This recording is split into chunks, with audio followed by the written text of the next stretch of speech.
Hafızaya Kurdan a kolektif. Siyabend Aslan. Hafıze tenê ji bo yerên derbasbûyî ku di hişê me de cih girtiye pêk nayê. Ew ji bo gelekî nexşeyeke ku rihê wî, hebûna wî û rêya wî ya dahatûyê diyar dike. Hafızaya Kurdan a kolektif jî mîna çemekî kevnar e ku ji kurayên dîrokê tê û herîkîna xwe di nav dilê nifşên nû de didomîne. Ev çem carnan bi êş û jan e, carnan bi serhildan û berxwedanê, carnan jî bi ken û şahiyê tije ye. Lê her tim hebûna xwe diparêze û nasnameya me ava dike. Di nav me Kurdan de dengbêjî ne tenê cûreyekê hunerê ye. Ew dibistaneke, dadgeheke, pirtûkxaneyeke û herî girîng, ew dilê hafızeya kolektif e. Di wan demên ku pênûs û kaxiz qedexe bûn, dengbêjan bi awazên xwe, bi gotinên xwe yên efsûnî behsa dîroka vî gelê dikir. Her kilamek mîna nexşeke ye ku li ser gevirê hafızeya me hatiye çêkirin. Kilamên dengbêjan tenê behsa bûyeran nakin.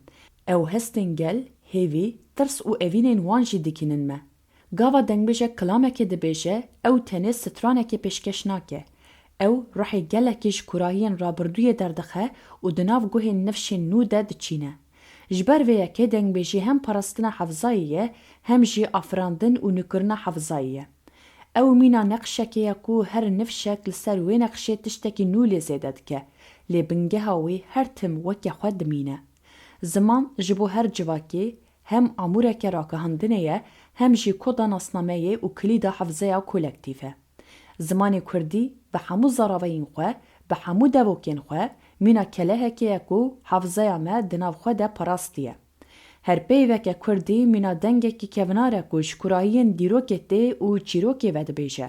Wexta ku Kurdî dibin zext û zordariyên girantir de bû, dayîkên Kurd bûn parêzvanên vê kelehê. Wan bi lûrikên xwe, bi çîrokên xwe yên şevbihêrkan, bi gotinên xwe yên pîroz, zimanê Kurdî di nav dilê zarokên xwe de çand. Ev çandinî hem fêrbûna ziman bû, hem jî fêrbûna nasname, dîrok û hebûnê bû. Ziman mîna neynikê ye ku em di nav wê de rûyê xwe yê rastîn dibînin û bi rêya vê neynikê hafızeya me zelal dimîne. Hafızeya Kurdan a kolektif hem bi tiştên xweş û serbilind, hem jî bê êş û trawmayên hevpar hatiye hûnandin. Komkijiya Helepçeyê şewitandina gundan, koçberî û zilm û zordarî. Ev hemû bûyer mîna birînên kûr in ku li ser rihê gelekî hatine vekirin. Lê belê ev birîn ji bilî êşa ku didin me, di nav me Kurdan de girêdanekî jî çêdikin. Ev êşên hevpar Kurdan li dora hev kom dike.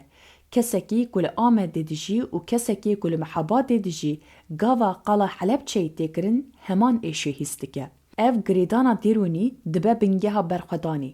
Ew hêzê dide gel ku di nav şert û mercên herî dijwar de jî serê xwe netewîne, hêviya xwe wenda neke. Hafızeya êşên hevpar mîna agirê Newrozê ye ku her sal di dilê me de gur dibe û bi rêya azadiyê ronî dike. Her gel xwedî sembol û mekanên hafızayê ye ku dîroka wî di nav xwe de dihewîne.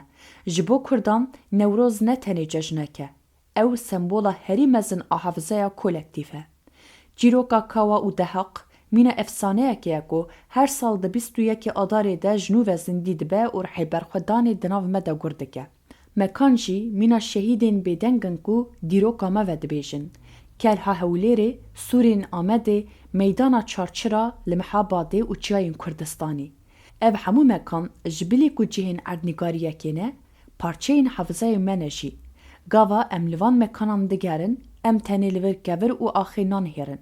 Em li dîroka xwe, li êşên xwe, li serhildanên xwe û li hêviyên xwe dinhêrin. Parastina van mekanan parastina hafızaya me ye, parastina hebûna me ye. Di sedsala dawî de edebiyat û hunera Kurdî bûne pirek ku rabirdû û dahatûyê bi hev ve girê dide. Berhemên Ehmedê Xanî, Melayê Cizîrî û Feqiyê Teyran. Di serdema nûjen de jê nivîskar, helbestvan, müzikşen û hunermendên Kurd bi berhemên xwe hafızeya kolektif bi şêwazên nûjen dînin ziman. Romanên Kurdî, fîlmên Kurdî, müzika Kurdî û hunera dîtbarî hafızeya me ji qada neteweyî derxistin û birin qada navneteweyî. Îro ciwanên Kurd bi rêya teknolojiyê û medyaya civakî rastî hafızeya xwe tîn. Arşîvên dijîtal, vîdyoyên kevin û platformên Kurdî derfetê didin ku hafızeya me wenda nebe. حافظه کردان آ کولکتیف تنی بری خواه نادر را بردویه. او رونایی داوتیه میه. جبو که ام حافظه خواه بپاریزن دوی ام هین بهتر به زمانی خواه بآخوین. هین بهتر چیروکا خواه بخوینن و هین بهتر لچند خواه دیدر کون. دوی ام جبیر نکن کو گاوا ام حافظه خواه بپاریزن امی هبونا خواه جی دپاریزن. حتی کو حافظه ام هبه امیشی هر تم هبن.